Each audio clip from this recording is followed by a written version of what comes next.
নমস্কার বন্ধুরা, আমি রূপম চলে এলাম আরও একটা নতুন ভিডিও নিয়ে। বন্ধুরা, এই ভিডিওটা আমরা আলোচনা করতে এসেছি হইচইয়ের নতুন ওয়েব সিরিজ যার নাম হচ্ছে ডাইনি এবং যেটাকে ডিরেক্ট করেছে নির্ঝর মিত্র। তো নির্ঝর মিত্রের একটাই আমি কাজ দেখেছি, জি5 এর শিকারপুর, সেটা অঙ্কুশ দাকে নিয়ে বানিয়েছিল, সেটাও ওয়েব সিরিজই ছিল।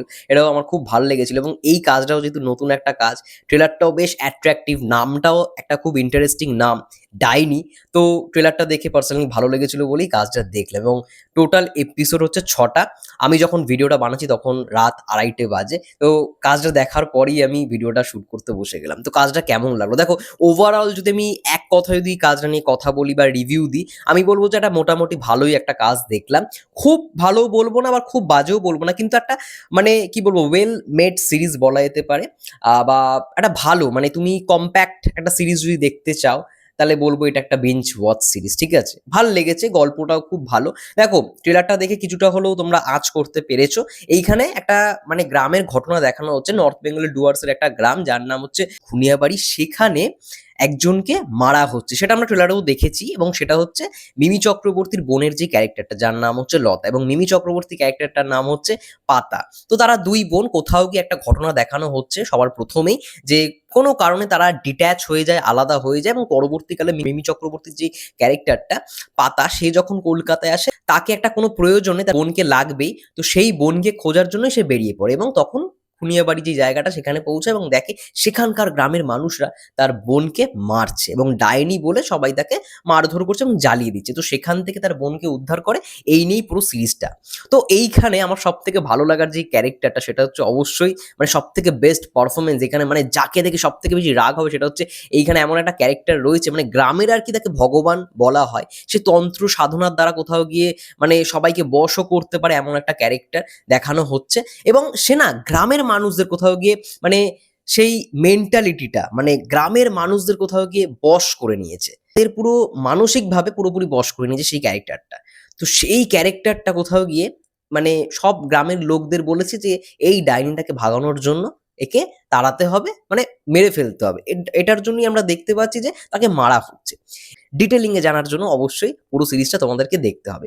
টোটাল 6টা এপিসোড রয়েছে এবং প্রত্যেকটা এপিসোডের ডিউরেশন 20 থেকে 23 মিনিটের মধ্যে। তো সিরিজটা আমার দেখে যেটা মনে হলো, একটা ভালো সিরিজ, একটা বিঞ্জ ওয়াচ তোমরা করতেই পারো। আর রাত্রে আমি যেহেতু দেখলাম, রাত্রে টাইমটা বেশ ভালো, ভাল লাগবে। প্রত্যেকটা সিরিজ বা প্রত্যেকটা কাজ দেখারই না একটা আলাদা মুড হওয়া দরকার। মানে সকালে এক ধরনের কাজ দেখা উচিত, রাত্রে এক ধরনের কাজ দেখা উচিত, বিকেলে এক ধরনের কাজ দেখা উচিত। তো এই কাজটা যেহেতু মানে 12টা নাগাদ, 12টার পরেই স্ট্রিমিং হওয়া শুরু হয়ে গেছিল বলে আমি চটজলদি দেখে নিলাম এবং তার জন্য এই ভিডিওটা শেয়ার করলাম। ভালো। এখানে পারফরমেন্স নিয়ে যদি কথা বলি, এখানে কৌশানী মুখার্জি, মানে যিনি আর কি এখানে ডাইনির ক্যারেক্টার তোমরা যাকে দেখতে পারবে, তাকে বেশ ভাল লাগছে। সে ভালো অভিনয় করেছে, এক একটা সিন ছিল খুব ইমোশনাল। সে মানে যখন একটা তোমরা তাকে আলাদা একটা ক্যারেক্টারে দেখতে পারবে, সেরকম মানে একটু পাগলি পাগলি টাইপের, সেই ক্যারেক্টারটা যেরকম সে কথাবার্তা বলছে, দারুণ। সেখানে পারফরমেন্স খুবই ভালো। মিমি চক্রবর্তীরও পারফরমেন্স খুব ভাল লেগেছে। এছাড়াও ওভারঅল যদি সিরিজটাকে নিয়ে কথা বলি, খুব ভালো। অনেকগুলো ক্যারেক্টারই আমরা দেখতে পাচ্ছি এবং এইখানে একটা সিন রয়েছে, মানে বিশেষ করে যখন দেখবে একজন প্রেগনেন্ট মহিলা, সে আর কি হসপিটালে আসবে এবং সেই মুহূর্তের পর থেকে না কোথাও গিয়ে সিরিজটা একটা মানে পিক আপ নেবে। কোথাও গিয়ে সেই মুহূর্তটার পর থেকেই সিরিজটা কোথাও গিয়ে একটু ভালো রকমভাবে পিক আপ নেয় এবং শেষ এপিসোডটা, একদম 6 নম্বর এপিসোডটা আমার দারুণ লাগে। মানে বেশ ভালো। 6 নম্বর এপিসোডটা সবাই মানে এনজয় করবে। টোটাল 6টা মানে 6টা এপিসোড রয়েছে। তোমরা I think first, second, third এ যেরকমভাবে মুড নিয়ে দেখবে, আমার মনে হয় থার্ড এর পর থেকে কোথাও গিয়ে পিক আপটা যখন নেবে না, তখন আরো ভাল লাগবে। সিরিজটার প্রতি একটা আরো ইন্টারেস্ট গ্রো করবে এবং কেন ওকে ডাইনি বলা হচ্ছে সেটাও তোমরা বুঝতে পারবে। মানে এই যে এখন এই জিনিসটা পুরোপুরি মানে অনেক জায়গাতেই হচ্ছে, তার জন্য শেষে একটা মেসেজ রয়েছে যে আমরা এখন কিন্তু 2025-এ মানে লিভ করছি, কিন্তু তাও 2023 সালে, 2024 সালে এরকম অনেক অনেক জায়গায় এরকম ঘটনা কিন্তু ঘটেছে। মানে মহিলাদের অনেক অনেক নাম নিয়ে এরকম ভাবে মারার চেষ্টা করা হয়েছে। মানে অন্ধবিশ্বাস বলা হয় না, অন্ধবিশ্বাস, কুসংস্কার, কিন্তু সায়েন্টিফিক যে ব্যাখ্যাটা, বৈজ্ঞানিক যে ব্যাখ্যাটা, সেটাই কোথাও গিয়ে কেউ জানে না। ফলে কি হয়, মানে যাকে পারি তাকেই আমরা দোষারোপ করে সমস্ত কিছু বুঝে নিই, কিন্তু পরবর্তীকালেও সেই জিনিসটা কিন্তু সেখানে থেমে যায় না, এটা চলতেই থাকে, কারণ বৈজ্ঞানিক কারণটা জানি না।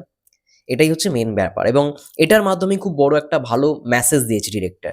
ভালো ভালো কিছু অ্যাকশন সিকোয়েন্সও রয়েছে কাজটার মধ্যে। মিমি চক্রবর্তী অ্যাকশন করছে, ওই দৃশ্যগুলো খুব ভালো। একটা দৃশ্য রয়েছে, মানে মিমি চক্রবর্তী মারছে, ট্রেলারেও ওই ঝলকটা ছিল, মুখের মধ্যে রক্তটা মানে ছিটছে আর কি অল্প অল্প করে। যাই হোক না কেন দৃশ্যটা কিন্তু বেশ ভালো। আরো একটা ডিপার্টমেন্ট নিয়ে বলতেই হবে কালার গ্রেডিং। কালার গ্রেডিং এর কাজ কিন্তু দুর্দান্ত হয়েছে। যখন এইখানে ব্যাক স্টোরিটা আর কি দেখানো হবে সেই মুহূর্তের যে কালার কম্বিনেশনটা এখানে ইউজ করা হয়েছে এটা খুব দেখতে ভাল লাগছে। এছাড়াও বিজিএম এর কাজ ভাল লেগেছে। ওভারঅল যে লোকেশন মানে যেই লোকেশনে শুট হয়েছে, নর্থ বেঙ্গল আমরা দেখতে পাচ্ছি বেশিরভাগ লোকেশনে শুট হয়েছে। তো ওই জিনিসগুলো দেখতে বা জায়গাগুলোয় খুব মানানসই বিষয়টা কিন্তু এসছে। যাই হোক তোমাদের কি মন্তব্য এই সিরিজটাকে নিয়ে? যারা দেখে নিয়েছো তারা অবশ্যই কমেন্ট করে জানাও তোমাদের কেমন লাগলো এবং যারা দেখোনি অবশ্যই বিঞ্জ ওয়াচ করবার জন্য অবশ্যই ডাইনি সিরিজটা দেখো। আই থিংক ভাল লাগবে এবং রেটিং যদি দিতে বলা হয় আমাকে, আমি অবশ্যই 4.5 আউট অফ 5 এই কাজটাকে রেটিং দেবো। এটাই ছিল মোটমাট আমার এই ওয়েব সিরিজটার রিভিউ। সবাই ভালো থেকো, সুস্থ থেকো, টেক কেয়ার।